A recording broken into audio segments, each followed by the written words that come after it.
Puan. Bukan kata Usmat Furniture nak cari jawatan kosong baru pula kau sekarang ni? Ya Allah Pak An, kan saya dah beritahu tadi. Tak clear lagi ke daripada video yang sebelum ni? Alah, ya ke? Puan boleh spesifik tak jawatan apa tu? Kawan-kawan duk tanya ni. Okey lah.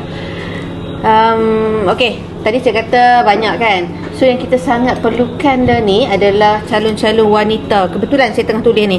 Saya nak PA satu. Tadi saya tak sebut. PA ni saya nak wanita yang boleh bawa kereta. Kereta yang macam-macam jenis lah. Macam Pak An boleh bawa Vesfire, boleh bawa Merc, boleh bawa BM. Boleh bawa macam-macam dan boleh selalu ikut saya pergi mana-mana. Kenapa saya nak perempuan untuk PA ni? Sebab boleh join saya pergi mana-mana. Kalau kat hotel pun boleh duduk dengan saya ke, macam tu. Okay guys. Lepas tu kalau untuk jawatan sistem admin dan juga executive marketing, kita beri keutamaan juga kepada wanita. Kalau boleh kita tak nak yang kahwin lagi lah. Sebabnya kalau yang dah kahwin, satgi kita kerja-kerja marketing ni dia tak kira waktu apa. 24 jam. Kadang-kadang nak kena brainstorm sampai ke pagi.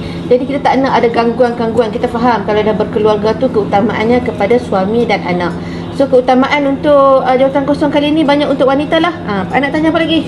Bila tu jawatan kosong ni nak buka? Okey, sekali lagi saya nak ingatkan 18 April 2026 hari Sabtu pukul 10 pagi hingga pukul 4.30 petang. Mana, dekat mana? Dekat HQ Kuala Perlis lah Pak An. Okey.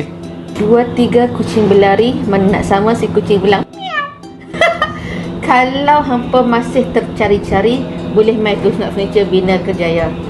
Tak sama kan? Boleh lah. Bye-bye.